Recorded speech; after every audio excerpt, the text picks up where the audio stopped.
Hi ಎಲ್ಲರಿಗೂ ಶುಭೋದಯ. ಹೂಕೋಸು ನೋಡಿದ ತಕ್ಷಣ ನಮಗೆ ನೆನಪಾಗೋ ಫೇಮಸ್ ರೆಸಿಪಿ ಅಂತ ಹೇಳಿದ್ರೆ ಗೋಬಿ ಮಂಚೂರಿ ಅಲ್ವಾ. ಹಾಗಾಗಿ ಇವತ್ತು ಗೋಬಿ ಮಂಚೂರಿ ಮಾಡೋಣ ಅಂತೇಳಿ ನಾನು ರೆಡಿ ಮಾಡಿಟ್ಕೊಂಡಿದ್ದೀನಿ. ಅದಕ್ಕಾಗಿ ಒಂದು ಅರ್ಧ KGಯಷ್ಟು ಹೂಕೋಸನ್ನು ಕ್ಲೀನಾಗಿ ಚಿಕ್ಕ ಚಿಕ್ಕದಾಗಿ ಇಲ್ಲಿ ಹೆಚ್ಚಿಟ್ಕೊಂಡಿದ್ದೀನಿ. ಮತ್ತು ಇದಕ್ಕೆ ಬೇಕಾಗಿರೋ ಮೇನ್ ಇಂಗ್ರೀಡಿಯೆಂಟ್ ಹೇಳಿದ್ರೆ ಕಾರ್ನ್ ಫ್ಲೋರು. ಹೌದಾ, ನೀವು ಯಾವುದಾದ್ರೂ ಕಂಪ್ನಿ ತೊಗೊಳ್ಳಿ, ಕಾರ್ನ್ ಫ್ಲೋರ್ ಬೇಕು. ಮತ್ತು ಇದು 3 ಸ್ಪೂನ್ ಆದರೆ ಇದನ್ನು 4 ಸ್ಪೂನ್ ತೊಗೊಂಡಿದ್ದೀನಿ ಮೈದಾ ಹಿಟ್ಟು. ಮತ್ತು ಶುಂಠಿ ಬೆಳ್ಳುಳ್ಳಿ ಪೇಸ್ಟ್ ಇದೆ, ರುಚಿಗೆ ತಕ್ಕಷ್ಟು ಉಪ್ಪಿದೆ, ಅಚ್ಚ ಖಾರದ ಪುಡಿ ಇದೆ, ಕೊತ್ತಂಬರಿಯನ್ನು ಇಲ್ಲಿ ಕ್ಲೀನಾಗಿ ತೊಳೆದು ಹೆಚ್ಚಿಟ್ಕೊಂಡಿದ್ದೀನಿ.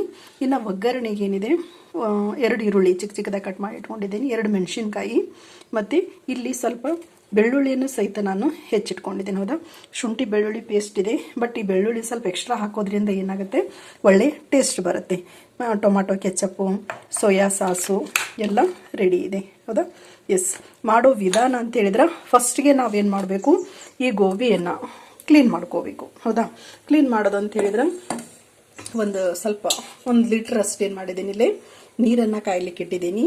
ಈ ನೀರಿಗೆ ಸ್ವಲ್ಪ ಉಪ್ಪು, 1 ಟೀ ಸ್ಪೂನ್ ಉಪ್ಪು ಮತ್ತು ಅರಿಶಿಣ ಪುಡಿಯನ್ನು ನಾನೇನು ಮಾಡ್ತೀನಿ ಸೇರಿಸ್ತಾ ಇದ್ದೀನಿ.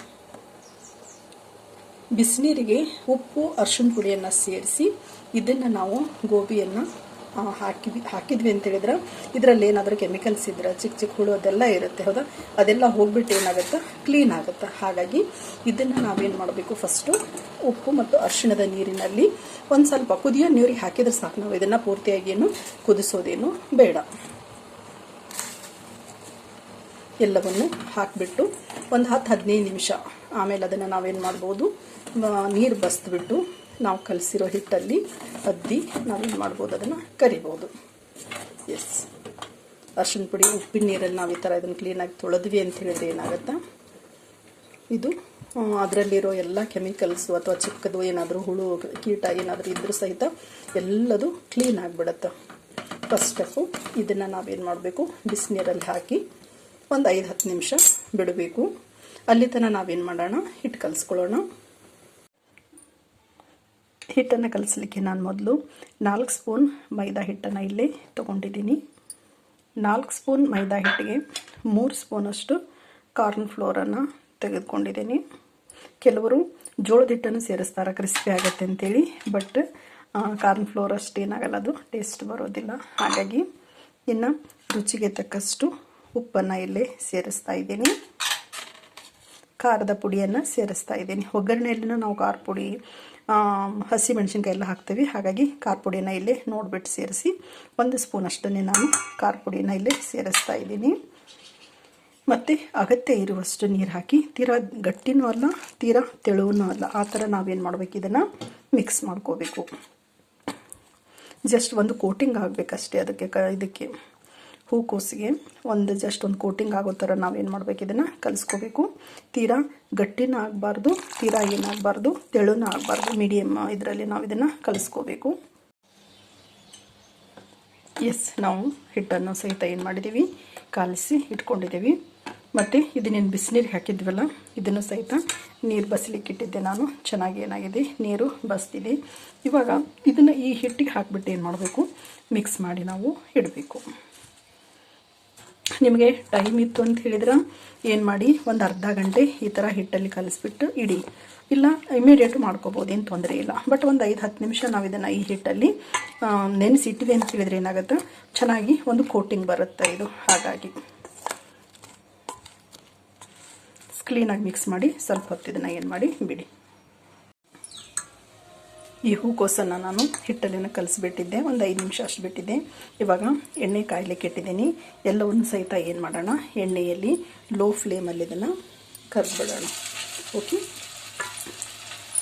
ಆ್ಯಕ್ಚುಲಿ ಲೋ ಫ್ಲೇಮಲ್ಲಿ ನಾವು ಇಡೋದ್ರಿಂದ ಏನಾಗುತ್ತೆ, ಚೆನ್ನಾಗಿ ಬೇಯುತ್ತೆ ಇದು. ಹೌದಾ, ಹಾಗಾಗಿ ಲೋ ಫ್ಲೇಮಲ್ಲೇ ಇಟ್ಟು ನಾವೇನು ಮಾಡಬೇಕು, ಇದನ್ನು ಕ್ಲೀನಾಗಿ ಫ್ರೈ ಮಾಡ್ಕೋಬೇಕು. ನಾನು ಚೂರು ದೊಡ್ಡದಾಗಿನ ಕಟ್ ಮಾಡಿದ್ದೀನಿ ಫ್ಲವರ್ನ.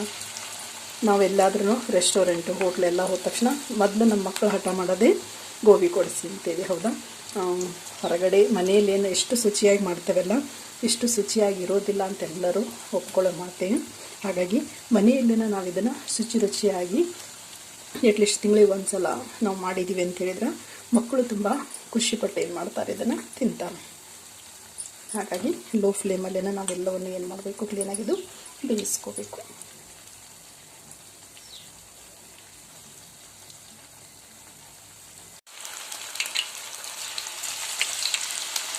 ಸೆಕೆಂಡ್ ಬ್ಯಾಚಲ್ಲಿ ನಾನೇನು ಮಾಡ್ತಾಯಿದ್ದೀನಿ, ಗೋಬಿನ ಬಿಡ್ತಾಯಿದ್ದೀನಿ. ನೀವೆಷ್ಟು ರೆಡಿ ಮಾಡ್ಕೊಂಡಿದ್ದೀರಲ್ಲ ಎಲ್ಲವನ್ನು ಇದೇ ಥರ ಕ್ಲೀನಾಗಿ ಏನು ಮಾಡಬೇಕು, ಎಣ್ಣೆಯಲ್ಲಿ ಫ್ರೈ ಮಾಡ್ಕೋಬೇಕು. ಕರಿಯುವಾಗ ಸ್ವಲ್ಪ ಟೈಮ್ ತೊಗೊಳುತ್ತೆ. ಇದು ಲೋ ಫ್ಲೇಮಲ್ಲಿ ಚೆನ್ನಾಗಿ ನಾವೇನು ಮಾಡಬೇಕು, ಇದನ್ನು ಬೇಯಿಸಬೇಕು. ಹೈ ಫ್ಲೇಮ್ ಇಟ್ವಿ ಅಂತ ಹೇಳಿದ್ರೆ ಏನಾಗುತ್ತಾ, ಒಳಗಡೆ ಮೆತ್ತಿಗೆ ಹಾಗೆ ಇರುತ್ತೆ. ಹಾಗಾಗಿ ಲೋ ಫ್ಲೇಮಲ್ಲಿ ನಾವು ಕ್ಲೀನಾಗಿ ಏನು ಮಾಡ್ಕೋಬೇಕು, ಇದೆಲ್ಲವನ್ನು ಫ್ರೈ ಮಾಡ್ಕೋಬೇಕು. ಈ ಥರ ನಾವೆಲ್ಲ ಮಾಡಿಟ್ಕೊಂಡಿರೋದನ್ನು ಕರೆದು ನೋಡಿ, 2-3 ಬ್ಯಾಚ್ ನಾನೆಲ್ಲ ಇದನ್ನು ಎಣ್ಣೆಯಲ್ಲಿ ಏನು ಮಾಡಿದ್ದೀನಿ, ಕರೆದು ಈ ಥರ ಇಟ್ಟಿದ್ದೀನಿ. ನಾವು ತಿನ್ನೋ ಟೈಮ್ಗೆ ಇದನ್ನು ಏನು ಮಾಡ್ಬೋದು, ಒಗ್ಗರಣೆ ಹಾಕ್ಬೋದು. ಈಗ ಬಿಫೋರ ನಾವು ಒಗ್ಗರಣೆ ಹಾಕಿಟ್ಟಿವಿ ಅಂತ ಹೇಳಿದ್ರೆ ಏನಾಗುತ್ತೆ, ಸ್ವಲ್ಪ ಮೆತ್ತೆ ಆಗೋ ಚಾನ್ಸಸ್ ಇರುತ್ತೆ. ಹಾಗಾಗಿ ನೀವು ಯಾವಾಗ ತಿಂತೀರಲ್ಲ ಆವಾಗ ಇದನ್ನು ಒಗ್ಗರಣೆಗೆ ಮಿಕ್ಸ್ ಮಾಡ್ಕೊಂಡ್ಬಿಟ್ರೆ ಗೋಬಿ ಮಂಚೂರಿ ಏನಾಗುತ್ತೆ, ರೆಡಿ ಆಗುತ್ತೆ. ಲಾಸ್ಟ್ ಸ್ಟೆಪ್ ಒಂದಿದೆ, ಒಗ್ಗರಣೆ ಸೇರಿಸೋದು, ಅದನ್ನು ತೋರಿಸ್ತೀನಿ. ಗೋಬಿ ಮಂಚೂರಿಯ ಲಾಸ್ಟ್ ಸ್ಟೆಪ್ಪಲ್ಲಿ ಇವಾಗ ನಾನು ಏನು ಮಾಡ್ತಾಯಿದ್ದೀನಿ, ಒಂದು ಒಗ್ಗರಣೆಯನ್ನು ರೆಡಿ ಮಾಡ್ತಾಯಿದ್ದೀನಿ. ಅದಕ್ಕೆ ಒಗ್ಗರಣೆಗೆ ಆಲ್ರೆಡಿ 2 ಈರುಳ್ಳಿ ಹೆಚ್ಚಿಟ್ಕೊಂಡಿದ್ದೀವಿ, 2 ಮೆಣಸಿನ್ಕಾಯಿ ಮತ್ತು ಈ ಬೆಳ್ಳುಳ್ಳಿಯನ್ನು ಏನು ಮಾಡಿದ್ದೀನಿ, ಇಲ್ಲಿ ಚಿಕ್ಕದಾಗಿ ಹೆಚ್ಚಿಟ್ಕೊಂಡಿದ್ದೀನಿ. ಎಲ್ಲವನ್ನು ಏನು ಮಾಡ್ತೀನಿ, ಇದು ಎಣ್ಣೆಯಲ್ಲಿ ಕಾದ ಎಣ್ಣೆಯಲ್ಲಿ ಸೇರಿಸ್ತಾ ಇದ್ದೀನಿ.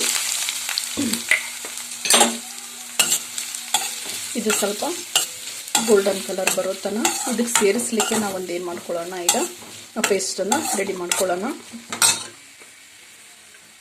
ಇದು ಸ್ವಲ್ಪ ಕಲರ್ ಚೇಂಜ್ ಆಗಲಿ. ಇಲ್ಲಿ ಆ್ಯಕ್ಚುಲಿ ಅದಕ್ಕೆ ಒಗ್ಗರಣೆ ಸ್ವಲ್ಪ ನೀರು ಹಾಕ್ತೇವೆ ನಾವು. ಅದು ಒಂಚೂರು ಗಟ್ಟಿ ಆಗಬೇಕಂತ ಹೇಳಿದ್ರೆ ನಾವೇನು ಎತ್ತಿಟ್ಕೊಂಡಿದ್ದೇವಲ್ಲ, ಇದು ಕಾಳು ಮೆಣಸಿನ ಪುಡಿ ಮತ್ತು ಜೀರಿಗೆ ಪುಡಿ, ಕಾಳು ಮೆಣಸು ಮತ್ತು ಜೀರಿಗೆ ಪುಡಿಯನ್ನು ಇದೇ corn floor 1 spoon corn flour ತೊಗೊಂಡಿದ್ದೀನಿ. ಅದಕ್ಕೆ ಕಾಳು ಮೆಣಸು ಮತ್ತು ಜೀರಿಗೆ ಪುಡಿಯನ್ನು ಸೇರಿಸಿದ್ದೀನಿ. ಟೊಮೊಟೊ ಸಾಸನ್ನು ಇದೆ 1 ಸ್ಪೂನು ಸೇರಿಸಿದ್ದೀನಿ. ಜೊತೆಗೆ ಸೋಯಾ ಸಾಸ್ ಅದು 1 ಸ್ಪೂನ್ ಇದೆ. ಇದು ಎಲ್ಲವನ್ನು ಒಗ್ಗರಣೆಗೆ ಹಾಕಿಬಿಟ್ರೂ ಏನಾಗುತ್ತೆ, ಚೆನ್ನಾಗಿರುತ್ತೆ. ಬಟ್ ಇದನ್ನು ಈ ಥರ ಕ್ಲೀನಾಗಿ ಮಿಕ್ಸ್ ಮಾಡಿಕೊಂಡು ನಾವು ಒಗ್ಗರಣೆಗೆ ಸೇರಿಸಿದ್ವಿ ಅಂತ ಹೇಳಿದ್ರೆ ಒಂದು ರೆಸ್ಟೋರೆಂಟ್ ಏನು ಕೊಡುತ್ತೆ, ಇದು ಫ್ಲೇವರ್ ಟೇಸ್ಟ್ ರೆಸ್ಟೋರೆಂಟ್ ಸ್ಟೈಲಲ್ಲಿ ಇದು ತುಂಬ ಚೆನ್ನಾಗಿ ಬರುತ್ತೆ. ಒಂದು ಟೈಮ್ ಬೇಕಿದ್ರೆ ನೀವು ಈ ಥರ ಮಾಡಿ ನೋಡಿ, ಟ್ರೈ ಮಾಡಿ. ಓಕೆ, ಇಲ್ಲಿ ಈರುಳ್ಳಿ ಸ್ವಲ್ಪ ಕಲರ್ ಚೇಂಜ್ ಆಗ್ತಾ ಇದೆ. ಇದಕ್ಕೆ ಶುಂಠಿ ಪೇಸ್ಟನ್ನು, ಬೆಳ್ಳುಳ್ಳಿಯನ್ನು ಹೆಚ್ಚಾಕಿದ್ದೀನಿ ನಾನು. ಶುಂಠಿ ಪೇಸ್ಟನ್ನು ಇಲ್ಲಿ ಸೇರಿಸ್ತಾ ಇದ್ದೀನಿ. ಆ ಹಿಟ್ಟು ಕಲಿಸುವಾಗ ನಾವೇನು ಮಾಡಿದ್ವಿ, ಖಾರ ಪುಡಿ ಹಾಕಿದ್ವಿ, ಇಲ್ಲಿ ಹಸಿ ಮೆಣಸಿನ್ಕಾಯಿ ಹಾಕಿದ್ದೀವಿ. ಹಾಗಾಗಿ ಮತ್ತೆ ರೆಡ್ ಚಿಲ್ಲಿ ಅದೆಲ್ಲ ಏನು ಸೇರಿಸೋ ಅವಶ್ಯಕತೆ ಇಲ್ಲ. ರೆಡಿಮೇಡ್ ಅಂತ ಹೇಳಿದ್ರೆ ನಾನಿಲ್ಲಿ ಟೊಮೊಟೊ ಕೆಚಪ್ ಮತ್ತು ಸೋಯಾ ಸಾಸ್ ಅಷ್ಟನ್ನೇ ತೊಗೊಂಡಿರೋದು. ಆ್ಯಕ್ಚುಲಿ ಟೈಮ್ ಇತ್ತು ಅಂತ ಹೇಳಿದ್ರೆ ಆ ಟೊಮೊಟೊ ಕೆಚಪ್ಪನ್ನು ನಾನು ಮನೆಯಲ್ಲೇ ಮಾಡ್ತಿದ್ದೆ. ಬಟ್ ಟೈಮ್ ಶಾರ್ಟ್ ಇರೋದ್ರಿಂದ ಮತ್ತು ಅಂಗಡಿಯಲ್ಲಿ ಒಳ್ಳೆ ಕ್ವಾಲಿಟಿದೇ ತೊಗೊಂಡು ಬಂದಿದ್ದೆ. ನಮ್ಮ ಅಂಗಡಿಯಲ್ಲಿ ಇರೋದನ್ನೇ ಒಳ್ಳೆ ಕ್ವಾಲಿಟಿ ನೋಡಿ ತಂದಿದ್ದೀನಿ. ಅದೊಂದೇ ಇವಾಗ ನಾವು ಇಲ್ಲಿ ರೆಡಿಮೇಡ್ ಇದಕ್ಕೆ ಮಿಕ್ಸ್ ಮಾಡಿದ್ದು. ಉಳಿದಿದ್ದೆಲ್ಲ ಏನಿದೆ ಹೋಮ್ ಮೇಡೇ ಇದೆ ಅಲ್ವಾ.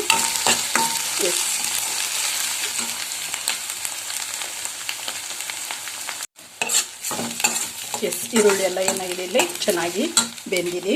ಇವಾಗ ನಾವು ಇದಕ್ಕೆ ಇದನ್ನೇನು ಒಂದು ಪೇಸ್ಟ್ ರೆಡಿ ಮಾಡಿಟ್ಕೊಂಡಿದ್ವಲ್ಲ, 1 ಸ್ಪೂನ್ ಕಾರ್ನ್ ಫ್ಲೋರ್, ಅರ್ಧ ಟೀ ಸ್ಪೂನ್ ಜೀರಿಗೆ ಪೌಡರ್ ಮತ್ತು ಕಾಳು ಮೆಣಸು, ಜೊತೆಗೆ ಸೋಯಾ ಸಾಸ್ ಮತ್ತು ಟೊಮೆಟೊ ಸಾಸು ಎಲ್ಲವನ್ನು ಇದಕ್ಕೆ ಏನು ಮಾಡಬೇಕು, ಕ್ಲೀನಾಗಿ ಮಿಕ್ಸ್ ಮಾಡ್ಕೋಬೇಕು. ಇವಾಗ ಇದು ಸ್ವಲ್ಪ ಥಿಕ್ನೆಸ್ ಬರುತ್ತೆ ಕಾರ್ನ್ ಫ್ಲೋರ್ ಹಾಕಿರೋದ್ರಿಂದ. ಹಾಗಾಗಿ ಒಳ್ಳೆ ಟೇಸ್ಟ್ ಮತ್ತು ಫ್ಲೇವರನ್ನು ಕೊಡುತ್ತೆ.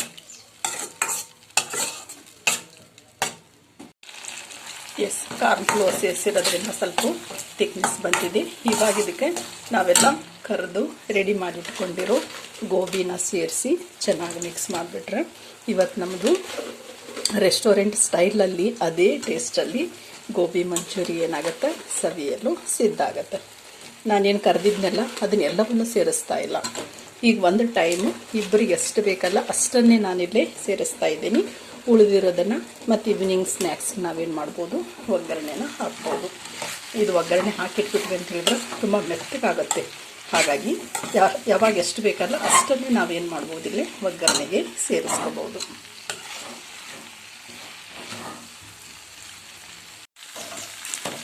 ಎಸ್ ಹೌದಾ, ನೋಡಿ ಒಗ್ಗರಣೆಯಲ್ಲಿ ಇದೆಲ್ಲ ಏನಾಗಿದೆ, ತುಂಬ ಚೆನ್ನಾಗಿ ಹೊಂದ್ಕೊಂಡಿದೆ. ಇವಾಗ ಲಾಸ್ಟಲ್ಲಿ ನಾವು ಹೆಚ್ಚಿಟ್ಕೊಂಡಿರೋ ಕೊತ್ತಂಬರಿ ಸೊಪ್ಪನ್ನು ಸೇರಿಸಿದ್ವಿ ಅಂತ ಹೇಳಿದ್ರೆ ಇವತ್ತಿನ ನಮ್ಮದು ಗೋಬಿ ಮಂಚೂರಿ ಸವಿಯಲು ಸಿದ್ಧ. ಹೌದಾ, ಕೆಲವರು ಸ್ಪ್ರಿಂಗ್ ಆನಿಯನ್ ಸೇರಿಸ್ತಾರೆ, ಅದು ಉಳ್ಳಾಗಡ್ಡಿ ಇದು ಬರುತ್ತಲ್ಲ ಅದು, ಬಟ್ ಅದೆಲ್ಲ ಇವತ್ತು ನನ್ನ ಹತ್ರ ಅವೈಲೇಬಲ್ ಇಲ್ಲ. ಹಾಗಾಗಿ ಬರೀ ಕೊತ್ತಂಬರಿ, ಹೆಚ್ಚಿಟ್ಟಿರೋ ಕೊತ್ತಂಬರಿ ಒಂದನ್ನು ಮಾತ್ರ ನಾನು ಏನು ಮಾಡಿದ್ದೀನಿ, ಇಲ್ಲಿ ಮಿಕ್ಸ್ ಮಾಡಿದ್ದೀನಿ ನೋಡಿ. ಇಷ್ಟಾದರೆ ನಮ್ಮದಿವತ್ತು ಗೋಬಿ ಮಂಚೂರಿ ಸವಿಯಲು ಸಿದ್ಧ. ಹೌದಾ, ಎಷ್ಟು ಬೇಕು ಅಷ್ಟನ್ನು ನೀವೇನು ಮಾಡ್ಬೋದು, ತಿನ್ಬೋದು. ಲಾಸ್ಟಲ್ಲಿ ನಿಮಗೆ ಬೇಕಿದ್ದರೆ ಮತ್ತೆ ಕೆಚಪ್ಪನ್ನು ಇಲ್ಲಿ ಏನು ಮಾಡ್ಬೋದು, ಸೇರಿಸ್ಕೋಬೋದು. ಒಳ್ಳೆ ಕ್ವಾಲಿಟಿದಿದೆ ಕೆಚಪ್ ಇದು. ಹಾಗಾಗಿ ಮಕ್ಕಳು ಹೆಚ್ಚು ಇಷ್ಟಪಡ್ತಾರೆ ಇದನ್ನು.